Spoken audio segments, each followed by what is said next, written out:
সন্ধ্যার দিকে আমি ভিডিওটা পোস্ট করি 6টায়। হ্যাঁ, লঞ্চে আমরা ছাদে বসে মজা করতেছি, গল্প করতেছি, আর এদিকে শুধু ভিউ বাড়তেছে, ডলার বাড়তেছে, ভিউ বাড়তেছে, প্রত্যেকটা ভিউ বাড়তেছে, ডলার বাড়তেছে। ওইটুকু সময়ের ভিতরে, এক রাতের ভিতরে আমার ভিউ চলে গেল। সকালে উঠে দেখি যে 3 মিলিয়ন না 3.5 million.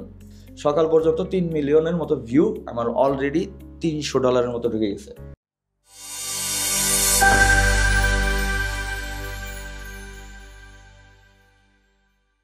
Welcome to a brand new podcast with Roman blog.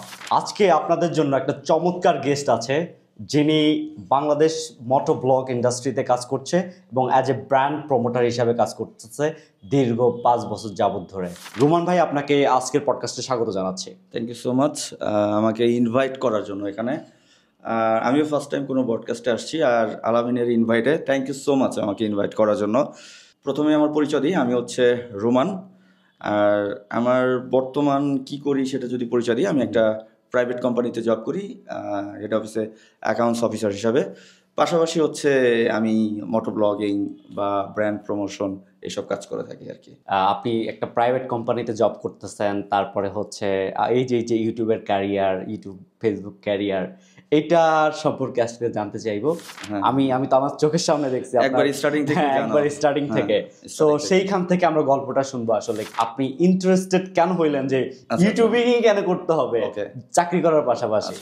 মূলত হচ্ছে করোনা শুরু হয় হচ্ছে 2020-এর স্টার্টিং এ। হ্যাঁ, আমি তখন হচ্ছে আমি রাজবাড়িতে ছিলাম। আমি তার আগে জব করতাম হইতেছে একটা ঢাকাতে একটা প্রাইভেট ফার্মে একটা জুয়েলারি ব্রাঞ্চ ম্যানেজার ছিলাম, সেটা গুলশানে। তো তখন আমি হচ্ছে নভেম্বরের দিকে জব ছেড়ে দিই, 2019-এর নভেম্বরের দিকে। নভেম্বরে বিষয় তো করোনা ঢুকে, তো জবটা ছেড়ে দিয়ে হইতেছে আমি বিজনেসের জন্য, যে আমি রাজবাড়ি এসে বিজনেস করব, যে কোনো একটা বিজনেস মাইন্ডে নিয়ে আসি। আসার পরে ওই করোনার আবির্ভাবটা শুরু হয়, সেটা ফেব্রুয়ারি না মার্চে শুরু হয়। কিন্তু এর ভিতরে যে আমি ট্রেনিং করব যে কোনো একটা বিষয়ে, আর বিজনেসে আর যাওয়া হয় না। সো করোনা স্টার্ট, সব কিছু বন্ধ।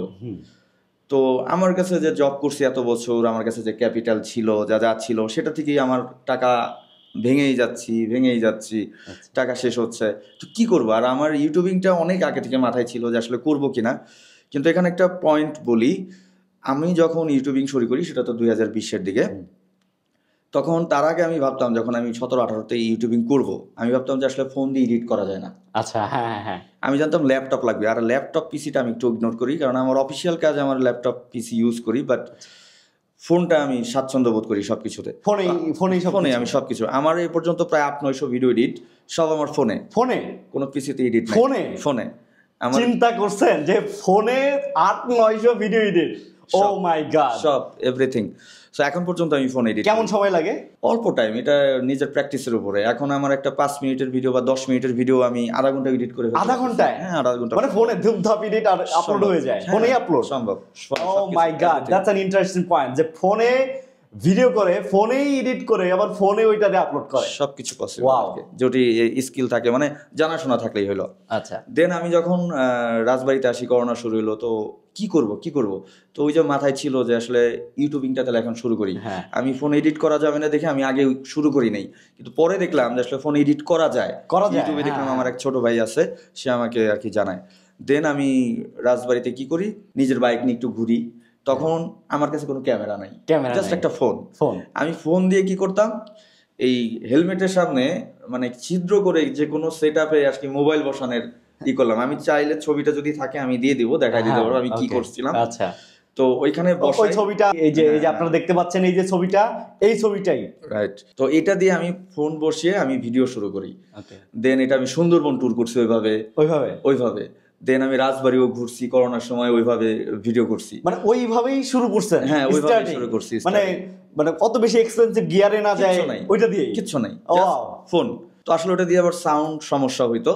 তো ওইভাবে শুরু করতে করতে তারপর এমনি ঘুরতে গেছি, এমনি ফোন দিয়ে ভিডিও করছি। এভাবে করতে করতে যখন ছাড়লাম কিছু, তখন কিন্তু ভিউ হইতো না, 10টা 15টা 20টা। আর সবচাইতে বড় প্রবলেম হইতেছে কাছের মানুষগুলা মজা নেয় এই টাইমে। কাছের মানুষ যারা আছে, সেটা আপনার ভাই বন্ধু ফ্যামিলির মানুষ হইতে পারে, পাড়া প্রতিবেশী হইতে পারে। আচ্ছা, কি ধরনের মজাটা ফেস করছেন আপনি? আমরা তো দেখছি, তারপর আপনার মুখ থেকে জানতে চাই আসলে ওই সময়, যেমন তখন আপনার চ্যানেলে খুব বেশি ভিউ নাই, খুব বেশি সাবস্ক্রাইবার নাই, মানে মানুষজন দেখতেছে টুন বাঁকা চোখে দেখে এই কি করতেছে ভিডিও করতেছে মানে এই একটু একটু একটা মজা ইন্টারেস্টিং কাহিনী শেয়ার করেন। ওই করোনার সময় আমি কি স্টার্ট করি, 3 মাস করোনা যাচ্ছে এরকম টাইমে দেন আমি চ্যানেলটা খুলি। দেন হইতেছে আমি যখন শুরু করি একটা দুইটা ভিডিও আপলোড করি, তখন তো নতুন নতুন জিনিস সবসময় নিজের ভিতরে ইন্টারেস্টিং কাজ করে। দেন যখন আমি ভিডিও 2-3টা আপলোড করি, আশেপাশের আমার যারা আছে আমার কানে আমাকে ডিরেক্ট বলতেছে না, কিন্তু আমি শুনতেছি যে যার কাছেই বলে সেই কথাটা তো আমার কানে চলে আসছে অবশ্যই অবশ্যই, যে ভাই কি করতেছে, ভাই কি পাগল হয়ে গেল নাকি, বা আত্মীয় স্বজন মানে চাকরি বাকরি ছেড়ে আসছে এখন কি করতেছে। চাকরিও ছেড়ে দিয়েছিলেন? তখন চাকরি ছেড়ে আসছি না, করোনা শুরু হয়ে গেছে, আমি বিজনেসও করতে পারতেছি না, করোনা একবারে বসা। আমি আমার নিজের যে ক্যাপিটাল গুলো জমানো ছিল সেগুলো আমি ভাঙতেছি, আর এরকম ঘুরি গাড়ি যা করি ভিডিও করি, আর এগুলো ইউটিউবে ছাড়ি। তখন আমার ফেসবুক পেজ ছিল না। আচ্ছা, তো এইগুলো করি আশেপাশে থেকে। আসলে মানে ফেসবুক পেজ ছাড়াই কি শুধু ইউটিউবে? শুধু ইউটিউব তখন। আচ্ছা, ফেসবুক পেজ নিয়ে তখন কোনো ওইভাবেই ছিল না। তো আমি ভাবলাম যে ছাড়তে থাকি, যা হয় হবে। কিন্তু আশেপাশে থেকে আমাকে অনেক মানুষ কথা বলছে, বাট আমার ওয়াইফ, আমার ফ্যামিলির মানুষ আমাকে কখনো বাজে কথা বলে নাই। মানে আমার একবারে ক্লোজ যে ফ্যামিলির, আমার ফ্যামিলির ওয়াইফ হইতে পারে, আমার খালামণি, আমার কিছু কাজিন আছে 2-1 ভাই, মানে তারা খুবই আপনাকে ওয়েলকাম করছে, তারা সাপোর্ট দিছে, তারা সাপোর্ট দিছে। তারা কখনো আমাকে মানে মজা করে নাই, করতেছে করি। আমি 2টা মানুষকে রাজবাড়ির থ্যাঙ্কস দিতে চাই, যারা হইতেছে আমার কাজিন না বা আমার আত্মীয় স্বজনও না, বাট আমার খুব ক্লোজ 2টা ছোট ভাই রাজবাড়ির। সেটা হইতেছে একজন রাজবাড়ির অনেকে চিনতে পারেন, একজন হচ্ছে ইকরামুল, আর একজন এই যে পাশে বসে আছে। সো আমার আচ্ছা এই যে ইকরামুল এই একজন, আর এই আলামিন একজন। সো ওরা হচ্ছে আমার যখন ফার্স্ট 10,000 সাবস্ক্রাইবার হয়, আমি ফার্স্ট কোনো সেলিব্রেশন করি, সেটা ওরা 2জন আমাকে মানে সারপ্রাইজ করে, কেক টেক মিষ্টি টিষ্টি যাই হোক। হ্যাঁ, thank you so much Ikramul এবং আলামিনকে, যারা মানে প্রথম দিকে আমাকে সাপোর্ট করছে। তো তাদের কাছে আমি আসলে কি বলবো, থ্যাংক ইউ সো মাচ আমাদের 2জনকে, যে প্রথম থেকে আসলে সমস্যাটাকে মানে মূল পয়েন্টটা কি, প্রথম থেকে আসলে অনেকেই মজা নেয়, পাশে থাকে না, কিন্তু ওরা আমার প্রথম থেকেই পাশে ছিল। এরকম কয়েকজন মানুষের ভিতরে এরা 2জন। কিন্তু আশেপাশের আরো অনেক ভাই বোনেদের আছে, বন্ধু বান্ধব আছে, দেন হইতেছে ফ্যামিলির মানুষজন আছে, আরো তো ফ্যামিলির মানুষজন থাকে, তারা অনেক মজা নিচ্ছে, যেগুলো আমি এখনো জানি। সো সমস্যা নেই। কিন্তু এখন আবার তারাই দেখা যায় যে না, এখন আমি একটা কিছু করছি বা আমাকে কিছু মানুষ হলো বাংলাদেশে চিনে। সো এটাই আমার অ্যাচিভমেন্ট। বাট যেটা বলতেছিলাম আসলে, তো ওইখান থেকে শুরু করা। দেন ভিডিও, তখন আমি বাইক রিভিউ করি, কোথাও ঘুরতে গেছি, সুন্দরবন গেছি, কক্সবাজার গেছি বা যেখানে গেছি, ওই সব ভিডিও আপলোড করতাম। তো এইভাবে আর কি স্টার্টিংটা করা। এই যে 2-4টা ভিউ নিয়ে 10-15টা ভিউর কথা বললো, কিন্তু সবাই মজা নিত, পাবলিক গুলো আসলে খুব মজা নেয় এই জিনিসগুলো। ঠিক আছে, মজা একটা সময় মজা নিছে, এখন তো দেখতেছে আসলে কোথায় কোথায় অবস্থান। ওকে, তারপরে কাহিনীটা শুনবো। করোনা শেষ, আপনার চ্যানেলটা তখন মেবি খুব বেশি সাবস্ক্রাইবার ছিল না ঢাকায় যাওয়ার আগে, না? আমার তখন মনে হয় ঢাকায় যাওয়ার আগে সাবস্ক্রাইবার ছিল আমার 5.5 কি 6,000। 5.5 কি 6,000, তাও খুব রেগুলার দর্শক ছিল এমন না? রেগুলার দর্শক ছিল। আচ্ছা, রেগুলার যে ভিউয়ার্স গুলো, ওগুলো আসলে খুব কম ছিল সেই সময়ে। আমরা নিয়মিত ভিডিও দেখতাম, আমরা একসাথেই ঘুরতাম। আসলে সেই সময়টাতে আমরা জানি আমাদের চোখের সামনে আসলে এই যে ভাই এখান থেকে ঠিক এইখানে চলে আসছে আমাদের চোখের সামনে। এখন আপনার ঢাকায় যাওয়ার যে মোমেন্টটা আমাদেরকে বলছিলেন, আমার মনে আছে যে ঢাকায় তো যাচ্ছি, কি করব এখন, ভিডিও তো আর করতে পারবো না মনে হয়, এই কথা বলছিলেন। সো কন্টেন্টের সেই সময়ের যে একটা ম্যাগনেটিক ব্যাপার আছে এই সময়টাতে আপনার শুরু হয়েছে, সেই ম্যাগনেটিক ব্যাপারে যাওয়ার আগে ইনিশিয়াল স্টার্টিং ঢাকায় যাওয়ার পরে কিভাবে কি শুরু করলেন যে আচ্ছা এত করে ব্লাস্ট হয়ে গেল হুট করে? আচ্ছা, ঢাকায় যাওয়ার পরে আসলে সবকিছু চেঞ্জ হয়েছে। বিশেষ করে আমার এই জার্নিটা, আমি যখন ঢাকায় চলে যাই, আমার তো সবকিছু ব্লগিং হইতো বাইক নিয়ে। আচ্ছা, সো ঢাকায় চলে যাই, আমি একটা জবে অ্যাকাউন্ট অফিসার হিসেবে জয়েন করি, বাট ওখানে আমি বাইক ছাড়া চলে যাই। সো যখন যাই, আমি প্রথম 3 মাস আমি কোনো ভিডিও করতে পারতেছি না। 3 মাস? হ্যাঁ। কি কারণে? আমি তো বাইক নাই, ভিডিও করি, বাইক রিভিউ, বাইক চালাইতেছি, কোথাও ঘুরতে যাচ্ছে, এগুলা হ্যাঁ। সো আমার কাছে তো কোনো ভিডিও নাই। আমি যেগুলো ভিডিও করে নিয়ে গেছিলাম কিছু, ওই ভিডিওগুলোই আমি পোস্ট করছি। আচ্ছা, এই কয়দিনের ভিতরে, এই 3 মাস। হ্যাঁ, কিন্তু ওইখানে যে আমি কোনো নতুন ভিডিও করতে পারি নাই।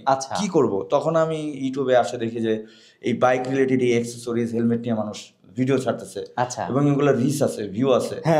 তো আমি চিন্তা করলাম আমি তো বাইক রিলেটেডই ব্লগার। তো এখন যেহেতু আমার কাছে বাইক নাই, আমি যে একটু দেখি না তাদের সাথে, ওই দোকানদারদের সাথে কথা বলে হ্যাঁ। যে আমি দুই একটা ভিডিও ছাড়ি দেখি কি হয়, হ্যাঁ, হ্যাঁ। কারণ আমার কাছে তো কোনো অপশন নাই। মানে ওই যে প্রথম থিঙ্কিং যে এইটা যে আসলো যে হ্যাঁ, মানে ভিডিও দেখার কারণে যে ওরা করতেছে, হ্যাঁ হ্যাঁ ওয়াই নট, হ্যাঁ হ্যাঁ।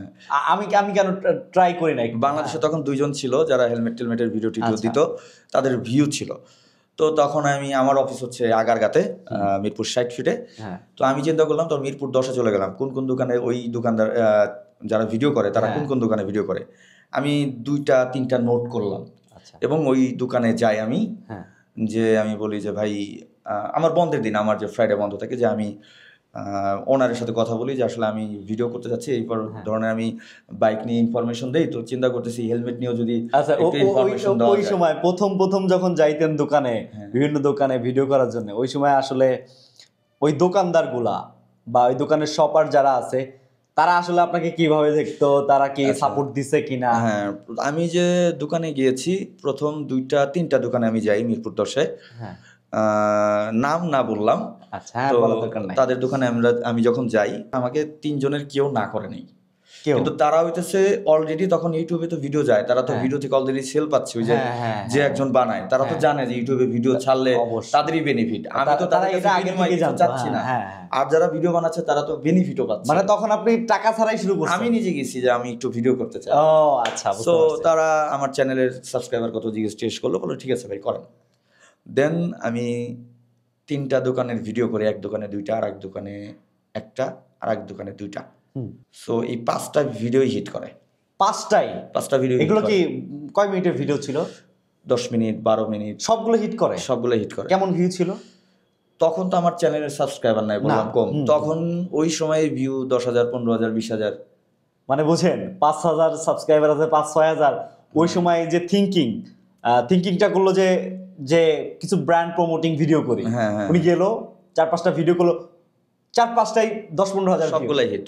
মানে ওই সময় এই জিনিসটা আপনাকে খুব বেশি ইন্সপায়ার করছে। আমি দেখতেছি ভিউ হচ্ছে, আমার তো আসলে অন্য কিছু পাওয়ার না, আমার চ্যানেলে ভিউ হচ্ছে, আমার এটাই ভালো লাগছে, সাবস্ক্রাইবার বাড়তেছে। দেন ওই দোকানদাররা ইন্টারেস্ট দেখানো শুরু করলো আমার উপরে। ওই দোকানদাররা? হ্যাঁ, ওই দোকানদাররা ইন্টারেস্ট, ভাই আপনি আবার আমার একটা এই প্রোডাক্ট আসছে, আসেন। এই ঠিক আছে, আমি এমনি যে ভিডিও করে দিচ্ছি। তো এরকম 1-2টা আরো মনে হয় আমি প্রথমে 8-10টা ভিডিও এরকম 4টা দোকানে সম্ভবত আমি ফ্রি করে দিয়েছিলাম। 4টা? হ্যাঁ, 4টা দোকানে আমি এরকম 7-8টা ভিডিও ফ্রি করে দিই। এটা কয় মাস ধরে এরকম ফ্রি করে দিয়েছেন প্রথম? 1 মাস, 1.5 মাস। 1.5 মাস? 1 মাস। মানে এই যে 1.5 মাসে তো আপনি ভাবেনও নাই মানে এর আগে যে এখান থেকে আমার একটা ইনকাম আসবে। হ্যাঁ, ইউটিউবে টাকা ঢুকতেছে, ওটা তো আমার মনিটাইজেশন ছিল। ইউটিউব বাদে যে ব্র্যান্ড প্রমোটিং যে টাকাটা, যখন আমাকে 1 মাস চলে গেল, যখন হইতেছে তারাই আমাকে ডাকতেছে, তখন তারাই আমাকে প্রস্তাব করতেছে। হ্যাঁ, যে এর ভিতরে একটা ইন্টারেস্টিং কাহিনী আমার লাইফে ঘটে যায়, যেটা আসলে আমি কখনো বলি নাই। ফার্স্ট টাইম আমি এখানে, হয়তো সেই ভাইটা এখন দেখবেন, এবং মিরপুর 10-এ অনেকেই চেনেন তারা, জানেন তারা, এবং জিনিসটা ক্লিয়ার হবে যদি ভিডিওটা এখন দেখে থাকেন। সেটা হচ্ছে, আমি তখন হইতেছে আমি কোনো দোকান থেকে টাকা নেই না, আমি ভিডিও করে দিচ্ছি, সবারই ভিউ হচ্ছে, সবারই বিজনেস হচ্ছে, আমারও ভালো লাগতেছে। হুট করে আমার চাকরি তখন যে কয়দিনই হয়েছে, আমি যখন ছুটিতে, চাকরি বোধহয় 4 মাস পরে, আমি 3 মাস পরে ভিডিও শুরু করছি, তো 4 মাস পরে আমি ছুটিতে আসি। এরকম যখন আমি ছুটি থেকে বাড়িতে যাচ্ছিলাম, আমি তো বাইক দেশেই, তখন হঠাৎ করে আমার বাসে আমার অজ্ঞান পাঠিয়ে আমাকে ধরে। আমি পেয়ারা খাই, পেয়ারা থেকে আমি অজ্ঞান হয়ে যাই, এবং এটা খাওয়াই আমাকে মানিকগঞ্জ থেকে, আমি নিজেই কিনে খাইছি, বাট মানে একজন ক্রেতা। রাত্রে না, দিনে?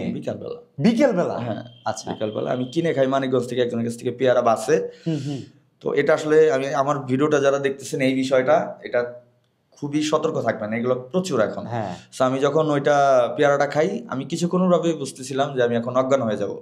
আমি কন্ট্রাক্টরে ডাকবো, আমি আর জানি না, আমি আর ডাকতে পারিনি। আমি বুঝতেছিলাম আমার মাথা ঘোরাচ্ছে, আমার ঘুম পাচ্ছে, বাট আমার পাশে একটা সে লোকও বসলো, আমি ডাকবো কন্ট্রাক্টরে, আমি শুধু এটুকুই মনে আছে, আমার আর কিছু মনে নেই।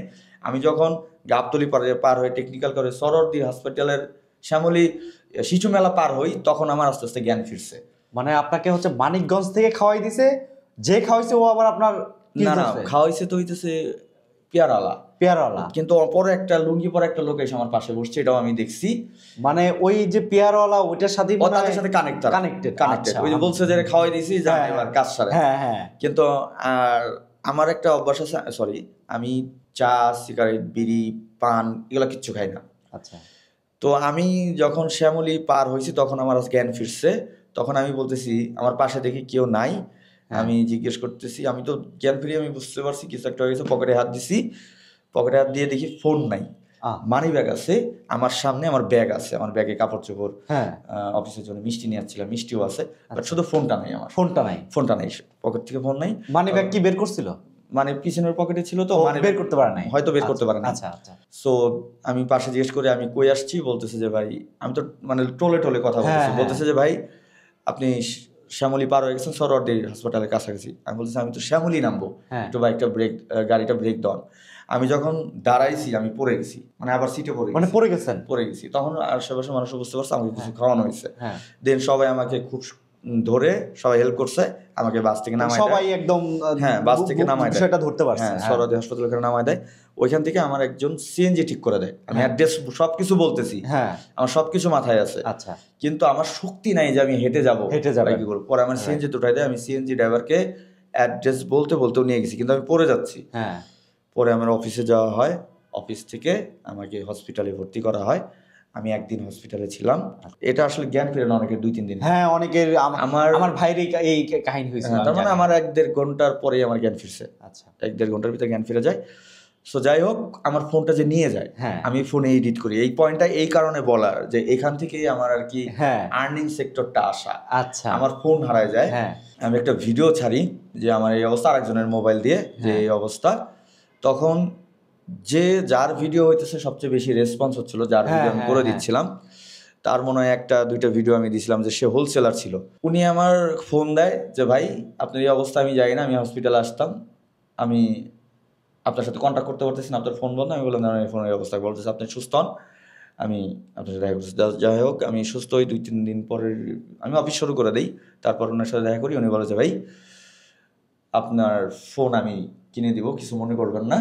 এখানে আন্তরিকতাটা কতটুকু যে সে এসে আবার আপনাকে বলতেছে যে ভাই, মানে অফার করতেছে। আচ্ছা, তারপরে কি হলো? তো আমি বলে দেই থ্যাঙ্কস টু মঞ্জিল ভাই। আচ্ছা। সো উনি হচ্ছে আমাকে তখন ফোন গিফট করে আর কি। আচ্ছা, সেটা যে দামেরই হোক, সে আমাকে ফোন গিফট করে।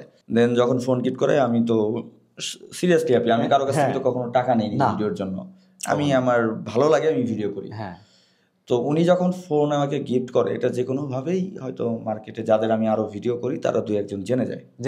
হ্যাঁ, যে কোনো ভাবেই জানতে পারে, কারণ সবাই তো জানে আমার এই অবস্থা হয়েছে, আমার ফোন চলে গেছে, আবার নতুন ফোন চলে আসছে, যে কোনো ভাবে জেনে যায়। মানে এই কয়দিনের মধ্যে এতটাই ব্লাস্ট হয়ে গেছেন, মানে পুরা সবাই আপনাকে নিয়ে।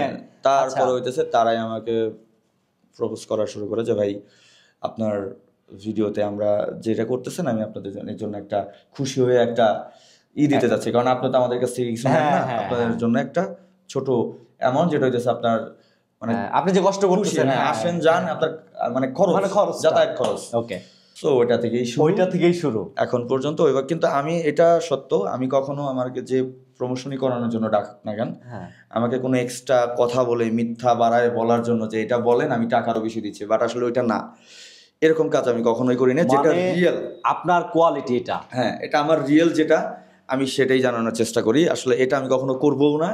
মানুষ আমাকে ট্রাস্ট করে, বিলিভ করে, আমি মানুষের ট্রাস্টটা ধরে রাখার চেষ্টা করে যাচ্ছি এবং ইনশাল্লাহ যতদিন করবো এভাবে করে যাব। যাই হোক, কিন্তু ওইভাবে আসলে ওই যে ইনকাম করা যায় অনেক, বাট আসলে এইটা ম্যাটার হইতেছে আমাকে মানুষ কিভাবে দেখতেছে। আমি একটা ইনফরমেশন দিচ্ছি, ভালো একটা মানুষ ভুল জিনিস কিনলো বা ভুল জিনিস করলো, তখন তার প্রবলেম হলো, সে আমাকে গালি দিবে, প্রমোশনটা আমি করছি। সো যাই হোক, এইভাবেই শুরু।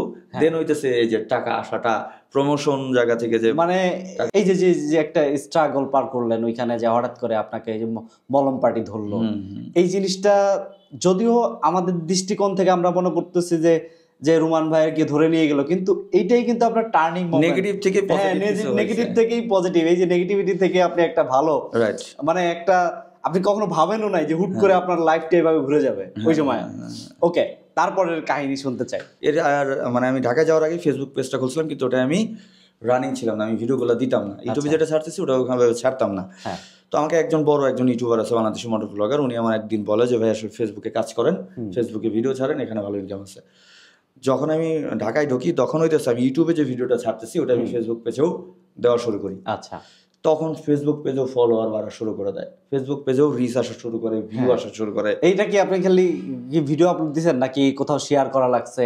আমি আসলে প্রথম দিকে কিছুদিন শেয়ার করছি, যখন শেয়ার করতাম, যখন আমার পেজে ফলোয়ার ছিল না, আমাকে একদিন আমার ফেসবুক বন্ধ করে দিল। মানে বন্ধ করে দিল বলতে আমি কোথাও শেয়ার করতে পারতেছি না, ও টেম্পোরারি ব্লক হ্যাঁ করছিল, কিছু করতে পারতেছি না।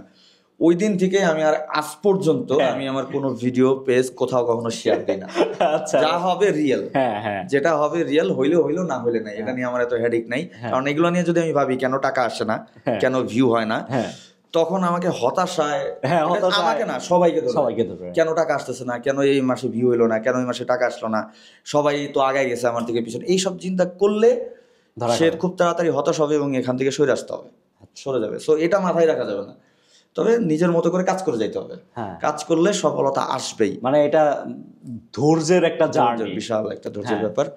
সো ওইখান থেকে যখন আমি পেজে কাজ শুরু করি, পেজেও ইনকাম আসতেছে, পেজেও ইনকাম চলতেছে। তো এখান থেকে আস্তে আস্তে পেজের ফলোয়ার বাড়তেছে, সাবস্ক্রাইবার বাড়তেছে, ইউটিউবে টাকা আসতেছে, ফেসবুকে টাকা আসতেছে, প্রমোশনও টাকা আসতেছে। তবে ফেসবুকে যে অনেক টাকা আসতেছে সেটা না, তবে আসতেছে, যা আসছে আমি খুশি।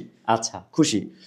দেন একটা কাজ শুরু হয় আমার, এটা বলেই ফেলি, আমার যখন 15,000 ফেসবুক পেজ ফলোয়ার, তখন একটা কাহিনী হয়। ওই যে বলছিলাম না যে নেগেটিভিটি দিয়ে পজিটিভিটি হয়। আচ্ছা, হ্যাঁ হ্যাঁ। সো আমি একদিন মোটর ব্লগ করতে করতে আমি কুয়াকাটায় যাব, অফিসের কাজ করতেছি, সন্ধ্যায় আমাদের কুয়াকাটার লঞ্চ।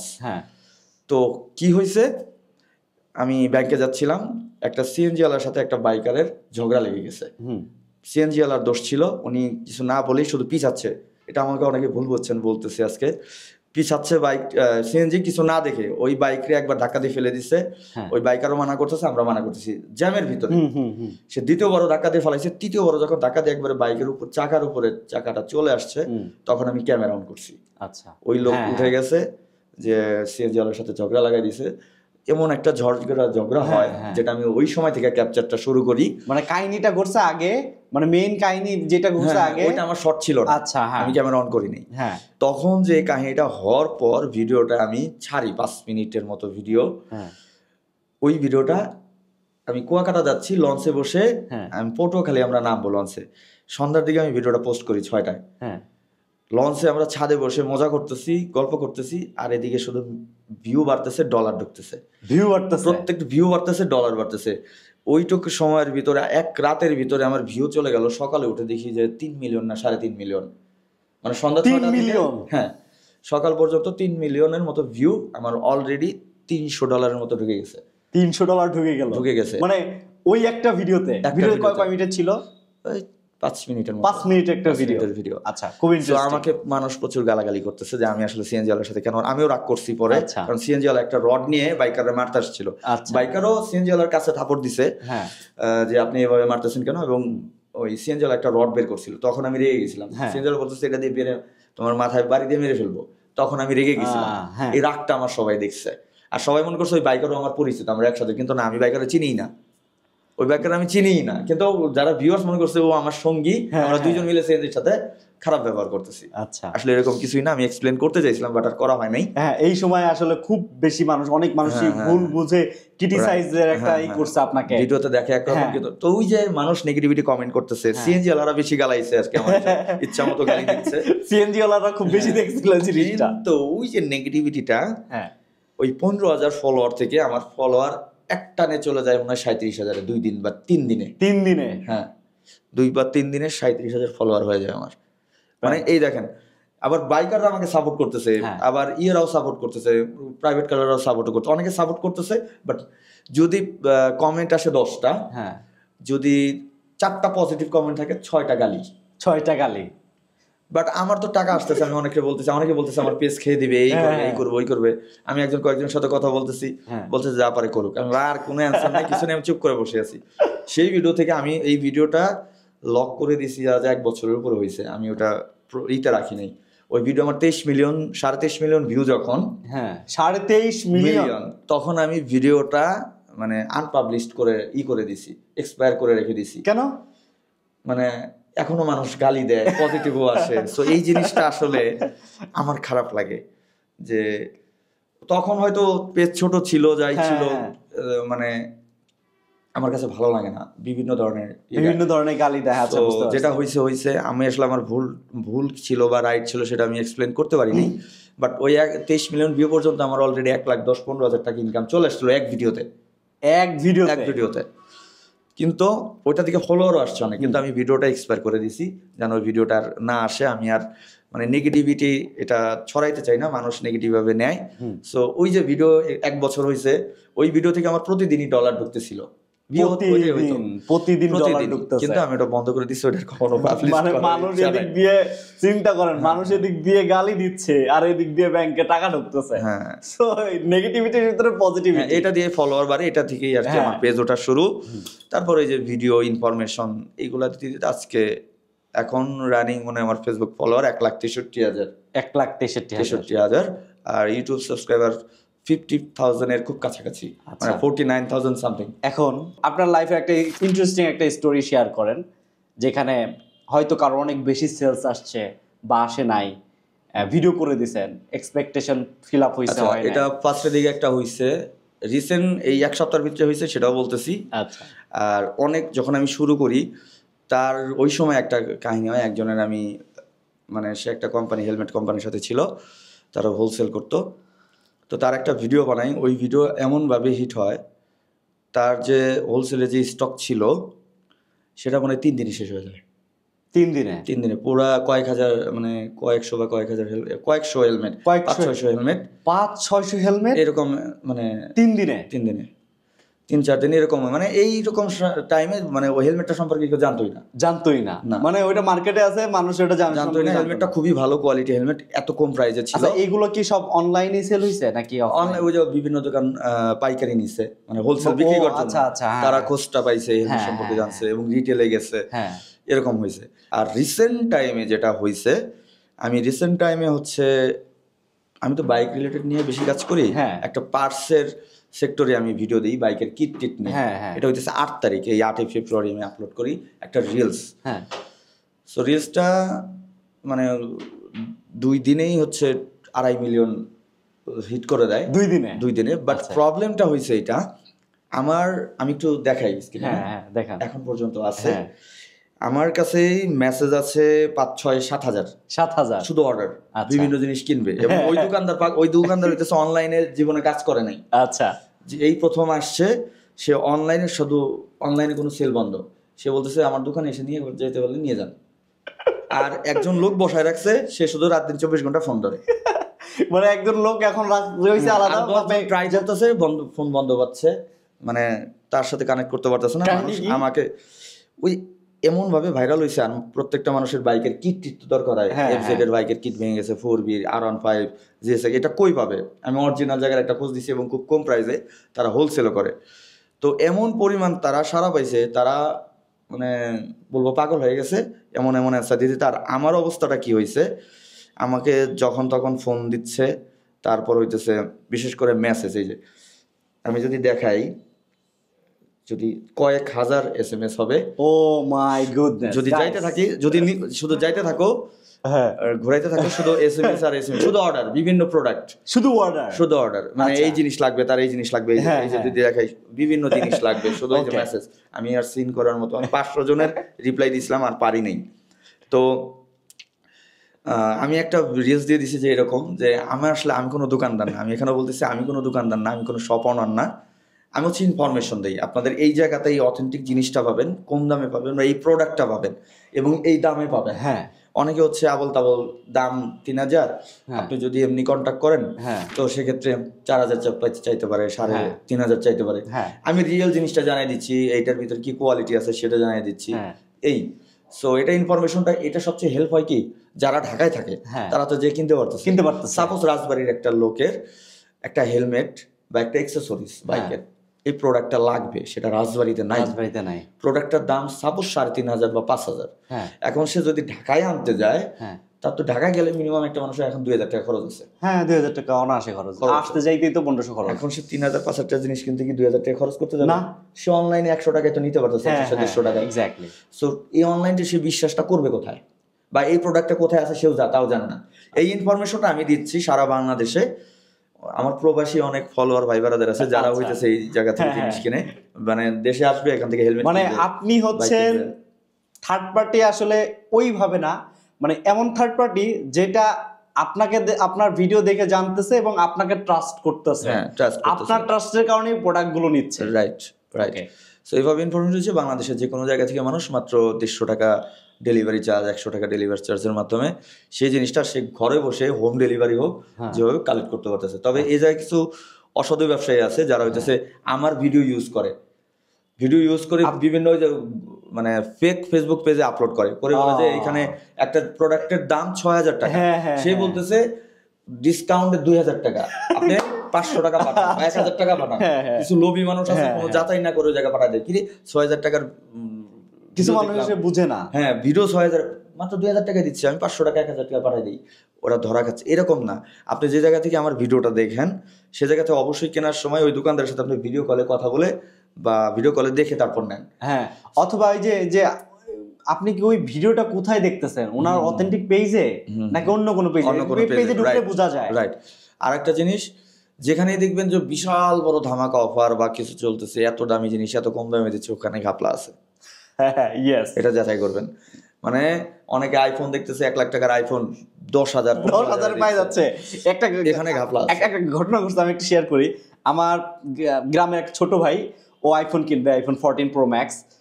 ও কি করছে, ফেসবুকে একটা অ্যাড দেখছে যে 11,000 টাকা iPhone 14 pro max, sorry 15 pro max. ও কি করছে, এখানে অর্ডার দিয়ে দিচ্ছে, বুঝলেন, 11,000 টাকায় আইফোনটা আসছে। ওই যে ডেলিভারি ম্যান দেখতে দিবে না, খুলে তুমি রিসিভ করো, টাকা দাও, তারপর তুমি দেখো প্রোডাক্ট। ও সেম খুলে টুলে, এবং ওইখান থেকে খুলে টুলে পরে এনে চেক করে দেখছে যে আইফোন 11 না সরি 15, আইফোন 15 প্রো। ও দেখছে উপরে সব কিছু সেম। যখন ফোনটা ওপেন করলো, বাই অ্যান্ড্রয়েড আছে না, ওই যে অনেক আগের মডেলের, ওই ফোনটা ভালো করে চলেও না। এইরকম কাহিনী, বুঝতেই পারতেছেন কিভাবে অনলাইনে প্রতারণা চলতেছে। এই জন্য আপনি যেখান থেকে জিনিস কিনেন না কেন অবশ্যই যাচাই করে কিনতে হবে। ইউনিভার্সিটি স্টুডেন্টরা ঢাকায় থাকে, ঢাকায় ঘোরাফেরা করে, অনেকে টিউশনি খুঁজে টিউশনি পায় না, নতুন অবস্থায় যায়। তাদের জন্য কি আপনি কি মনে করেন, তাদের জন্য কি এটা একটা প্যাথ হইতে পারে যে ব্র্যান্ড প্রমোশন, বিভিন্ন জায়গায় এইসব ভিডিও করা, তাদের জন্য কি একটা ইনকাম সোর্স হতে পারে কিনা? আমি মনে করি এখন ফেসবুকটা খুব সহজ ইনকামের জন্য, ইউটিউবটা হার্ড। আবার আরেক জায়গায় ইউটিউব সহজ, ফেসবুকটা কঠিন। ফেসবুকটা হইতেছে যে কোনো সময় আপনার ফেসবুক পেজে যে কোনো ধরনের স্ট্রাইক আসতে পারে, আমাদের যে কোনো ছোটোখাটো ভুলে। আবার অনেক সময় আমার ভুল না থাকার কারণে স্ট্রাইক চলে আসে। সো ফেসবুকের রুলস রেগুলেশনটা জানতে হবে। খুব মানে হঠাৎ আমার কিছুই না প্রবলেম না, অনেক সময় স্ট্রাইক আসে। কিন্তু যে কোশ্চেনটা মূলত যে আসলে এখান থেকে ইনকাম সোর্স করা যায় কিনা, অবশ্যই খুবই, আমি মনে করি যে খুব কঠিন কোনো কিছুই না। যদি ফেসবুক আইডি থাকে আপনার, সেই ফেসবুক আইডি দিয়েও করতে পারেন। যদি ফেসবুক পেজ খুলে করতে চান সেটাও করতে পারেন। আগে দেখে নেবেন যে আপনার ফেসবুক পেজে, মানে আপনার ফেসবুক আইডিতে কোনো স্ট্রাইক বা কোনো প্রবলেম আছে কিনা। এটা যদি না থাকে আপনি ফেসবুক আইডি দিয়ে শুরু করতে পারেন। সেক্ষেত্রে আপনার যে ব্র্যান্ড প্রমোশনই করতে হবে এরকম কোনো মানে, আপনার কোন জায়গাটা স্কিল আছে, আপনি কোনটা করতে পছন্দ করেন, সেটা যে কোনো কিছু হইতে পারে। মানুষকে হাসাইতে পছন্দ করেন, আপনি খেতে পছন্দ করেন, আপনি যে কোনো টপিক কিছু বানাইতে ভালো লাগে, কোনো কিছু বানাইতে পারেন, যে কোনো কিছু আপনার যেটা ভালো লাগে সেই বিষয় নিয়ে আপনি কন্টিনিউ ভিডিও বানান। সেটা এখন সবচাইতে বেশি চলতেছে রিলস, ছোট ছোট রিলস। বড় ভিডিওতে এখন ওইভাবে আসলে ইনকামটা খুব মানে কমে গেছে, হয়ে গেছে। সব কন্টেন্ট ক্রিয়েটাররা দেখবেন এখন রিলসের দিকে ঝুঁকেছে। সো আপনি ছোট ছোট মানে 1 মিনিট 30 সেকেন্ডের ভিতরে যে রিলসগুলা, যদি কন্টেন্টটা সুন্দর করে একটা উপস্থাপনা করতে পারেন, যে ব্যাপারটাই হোক না কেন, আপনি আমি বলবো 6 মাস লেগে থাকেন, মানে টানা 6 মাস কন্টিনিউ। এর ভিতরে আপনার চিন্তা করা যাবে না আমি এত টাকা ইনকাম করবো, আগেই আমার এত ফলোয়ার হইতে হবে, আমার এত ভিউ হইতে হবে। আপনার হয়তো প্রথম দিকে ভিউ থাকবে না, 10টা 15টা 20টা, আপনার কাছের মানুষরা ভিউ দেখবে হয়তো, কিন্তু এটা হতাশ হওয়া যাবে না। প্রথমত হইতেছে আমার ভিউ আসুক বা না আসুক, আমি 6 মান্থ এখানে ভিডিও ছাড়বো। আমি যখন শুরু করি আমার মাইন্ড ছিল ভিউ হোক বা না হোক আমি 2 বছর এটা নিয়ে কাজ মানে করবো, একেবারে আপলোড দিতে আমার কোনো কিছু জায়গাতে আসতে হবে এরকম হ্যাঁ। মানে আমার ভালো লাগে। আমি এটা শুরু করছিলাম জাস্ট আমার স্মৃতি হিসাবে, যে আমি 10 বছর পর এই যে আমি বিভিন্ন জায়গায় ঘুরতেছি, এই 10 বছর পর যখন আমি এটা দেখবো আমার সেই ফিলিংসটা কাজ করবে, আমি ওইখানে গেছিলাম হ্যাঁ, এরকম হ্যাঁ। ছিলাম, বা 20 বছর পর দেখবো যদি আমার ফেসবুক পেজ বা ইউটিউব চ্যানেল নষ্ট না হয়। হ্যাঁ সো এইটা ইমাজিন করে আমি শুরু করছি। আজকে আমার এখান থেকে যাই হোক একটা অ্যামাউন্ট আসতেছে। সো আপনি যদি ওই মাইন্ডে করেন যে না আমি 6 মাস লেগে থাকবো, আমি এই কন্টেন্ট একভাবে আপলোড করব, কাজ দেবে, কিন্তু এরকম আবার করা যাবে না যে আমি যা কিছু পারতেছি তাই করতেছি। আচ্ছা একটা কন্টেন্ট বেস তৈরি করছেন কিন্তু আমি সব ধরনের কন্টেন্ট একটার ভিতরে নিয়ে আসতেছি, আচ্ছা। এটা করলে একটু টাফ। যদি একটা কন্টেন্টের উপরে রাখতে পারেন মানে তাহলে- ইউনিকনেস, হ্যাঁ হ্যাঁ, তাহলে ওই এক ধরনের ফলোয়ার গুলো আপনার কাছে চলে আসবে। যে জিনিসটা বেশি চলতেছে সেটা ওই রকম কিছু করতে পারেন, অথবা আপনার যে অভিজ্ঞতাটা আছে যেটা ভালো পারেন সেটা দিয়েও করতে পারেন। মানে ইনশাআল্লাহ সফল আলটিমেটলি হবেন। আপনি ঢাকায় আছেন, যেটা আপনার ভালো লাগে, ধরেন লেটস সে আপনার পড়াইতে ভালো লাগে, অথবা আপনার হচ্ছে গান গাইতে ভালো লাগে, অথবা আপনার ওই যে মানে অন্যের প্রোডাক্টগুলো নিয়ে একটু বেশি ইন্টারেস্টেড, ওগুলো নিয়ে কথা বলতে বেশি ভালো লাগে, ডু ইট রাইট। হ্যাঁ, আমি একটা জিনিস দেখছি রিসেন্ট টাইমে, আমার খুব ভালো লাগছে ব্যাপারটা। একটা ছেলে ঢাকায় ফুচকা বিক্রি করে। ফুচকা? হ্যাঁ, আচ্ছা। সে নিজের ফোন নিয়ে ওই ফুচকা কোন দিন কোথায় বিক্রি করতে যাচ্ছে, বিভিন্ন হলুদের প্রোগ্রামে তাকে ইনভাইট করা হয়।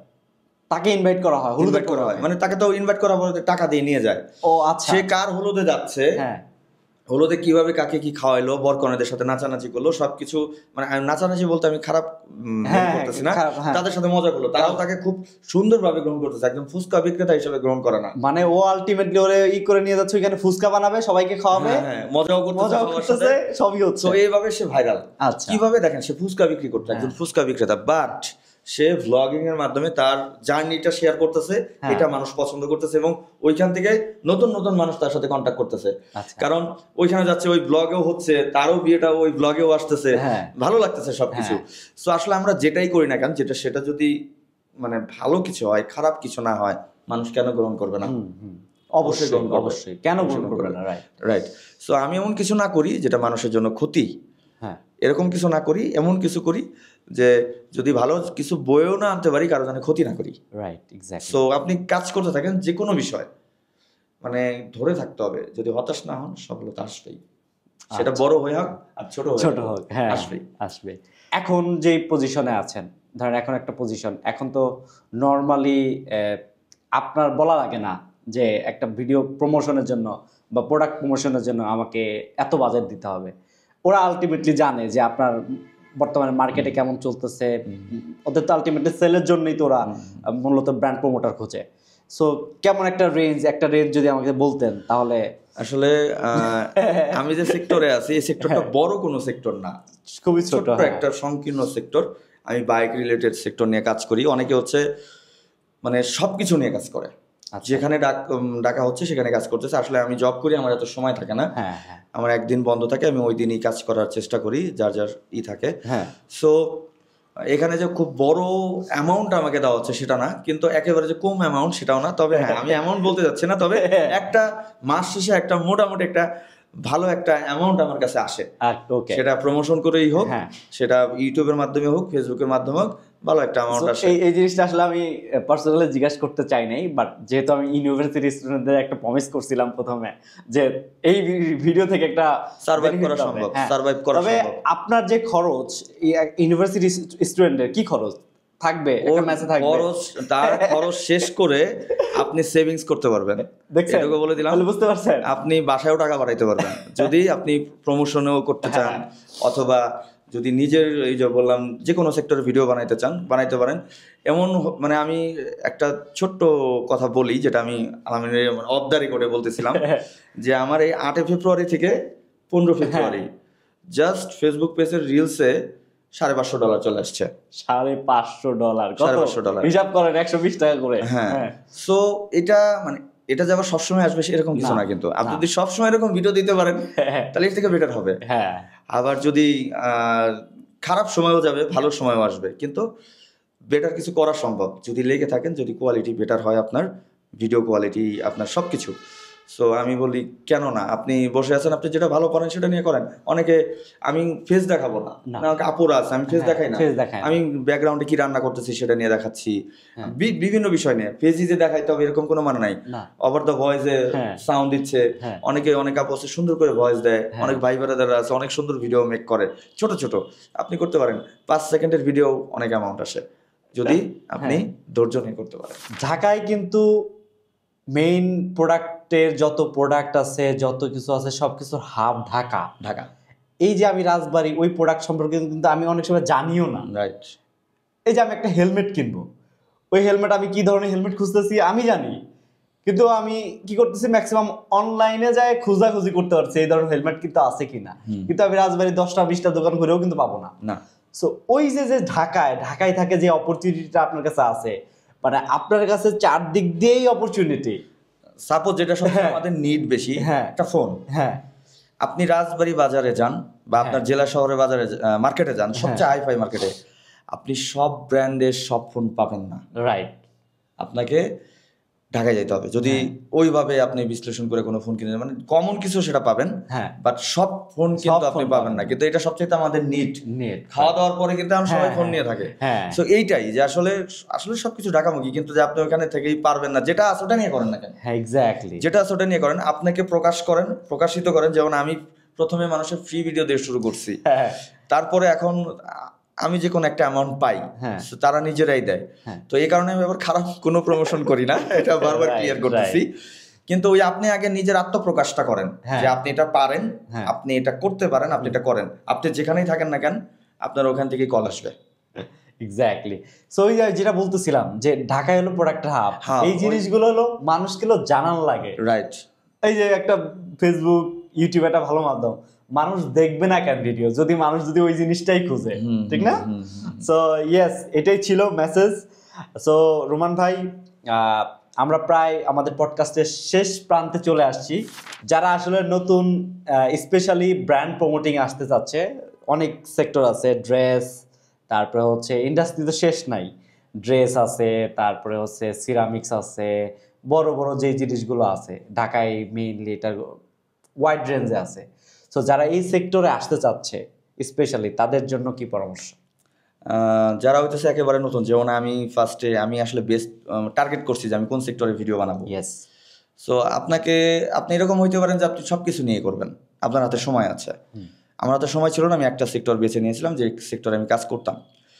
তো আপনার এরকম যদি অনেক কিছু নিয়ে করতে চান, কোনো সমস্যা নেই, ব্র্যান্ড প্রমোট আপনি যে কোনো জিনিস নিয়ে করতে পারেন।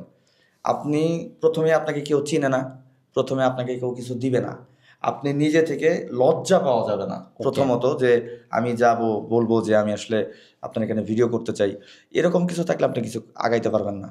প্রথমত আপনি খারাপ কিছু করতে যাচ্ছেন না, তারই প্রমোশন করতে যাচ্ছেন। অনেক জায়গায় আপনাকে নাও করে দিতে পারে, কারণ এখন মানে যারা প্রমোশন করে এরাও অনেক, তাই বলে যে মনে করবেন যে তারা তো অনেক হয়ে গেছে, অনেকে আগে গেছে, আমি পারবো না, এটা ভুল ধারণা। আপনি আপনার মতো করেন, আপনার ভিতরে যে স্কিল আছে আপনি আপনার মতো করেন, আগাবেন অবশ্যই। সো নিজে থেকে যে শুরু করেন, ভিডিও দিতে থাকেন, কারণ আমরা নিজস্ব অনেক সময় নষ্ট করি ঢাকায়, সেটা ঢাকায় না সব জায়গাতেই। আপনার ওই এক্সট্রা সময়টা কাজে দেন, যে কোনো ক্ষেত্রে যে প্রমোশন করতে পারেন, আপনি নিজে থেকেই যে কথা বলতে পারেন, যে কোনো সেক্টরে ভিডিও দিতে থাকেন, এক সময় দেখবেন আপনার এই ফোনে খুঁজে খুঁজে ডেকে ডেকে নিয়ে যাচ্ছে। এক্স্যাক্টলি। তো এইরকম পরামর্শ আসলে টাকা দিয়েও কিনে পাওয়া যাবে না, যে এই পরামর্শ একদম রিয়েল লাইফ থেকে শেয়ার করতেছে, স্ট্রাগল করছে, এখন একটা পজিশনে আছে। লাস্ট আপনি আপনার কাছে যেটা জানতে চাই, আপনার আসলে ফিউচার প্ল্যানটা কি এটা নিয়ে? ফিউচার প্ল্যান হচ্ছে আমি বিজনেস করব। জব আসলে কতদিন করব জানি না। সো সেটা যে কোনো বিজনেস হইতে পারে, যে কোনো সেক্টরে হইতে পারে, নট যে বাইক সেক্টর, যে আদার্স কোনো সেক্টর, যেটাই হইতে পারে, সেটা সময় বলে দেবে। তবে ইনশাল্লাহ আমার ফিউচার প্ল্যান আমি যে বিজনেস আসবো। সো বিজনেস করার প্ল্যান খুবই মাস্টার মাইন্ড প্ল্যান। সো এটাই ছিল আমাদের সর্বশেষ, একেবারে ক্লোজ টু এন্ড আমরা চলে আসছি। সো রোমান ভাই, আপনার জন্য অনেক বেশি শুভকামনা অ্যান্ড থ্যাঙ্কস। আপনি যে আসছেন, এত ব্যস্ততার মধ্যেও যে সময় দিয়েছেন, আপনাকে অনেক বেশি ধন্যবাদ আজকের এই পডকাস্টে আসার জন্য। Thank you so much. Alamin হচ্ছে আমার খুব ক্লোজ ছোট ভাই। আমি দুইটা মানুষকে রাজবাড়ির থ্যাঙ্কস দিতে চাই, যারা হইতেছে আমার কাজিন না, বা আমার আত্মীয় স্বজনও না, বাট আমার খুব ক্লোজ দুইটা ছোট ভাই রাজবাড়ির, সেটা হইতেছে একজন রাজবাড়ির অনেকে চিনতে পারেন, একজন হচ্ছে ইকরামুল, আর একজন এই যে পাশে বসে আছে। সো আমার আচ্ছা এই যে আসলে ইকরামুল, এই যে এই যে ইকরামুল এই একজন, আর এই আলামিন একজন। সো ওরা হচ্ছে আমার যখন ফার্স্ট 10,000 সাবস্ক্রাইবার হয়, আমি ফার্স্ট কোনো সেলিব্রেশন করি, সেটা ওরা দুইজন আমাকে মানে সারপ্রাইজ করে, কেক টেক মিষ্টি টিষ্টি যাই হোক হ্যাঁ মনে আছে এভাবে রেলের করা। মাঠে, হ্যাঁ, হ্যাঁ। আমি ভিডিওটা পাবলিশ করবো করে আর কখনোই করা নেই, তবে ভিডিওটা আমার মনে হয় এখনও আমার কাছে আছে। অ্যাট দ্য ফিউচারে যখনই হোক না কেন, যদি আমার কাছে এখনও ফোনে ভিডিওটা থেকে থাকে, আমি তো পাবলিশ করবোই একটা স্মৃতি নিয়ে। হ্যাঁ হ্যাঁ সো আমি এটাও রেখে দিয়েছি যে আমি একসময় আপলোড করবো। So thank you so much Ikramul এবং আলামিনকে, যারা মানে প্রথম দিকে আমাকে সাপোর্ট করছে। সো তাদের কাছে আমি আসলে কি বলবো, থ্যাংক ইউ সো মাচ আমাদের দুজনকে, যে প্রথম থেকে আসলে সমস্যাটাকে মানে মূল পয়েন্টটা কি, প্রথম থেকে আসলে অনেকেই Right. মজা নেয়, পাশে হ্যাঁ। থাকে না, কিন্তু ওরা আমার প্রথম থেকেই পাশে ছিল, এরকম কয়েকজন মানুষের ভিতরে এরা দুইজন। So thank you so much তোমাদের। You are most welcome.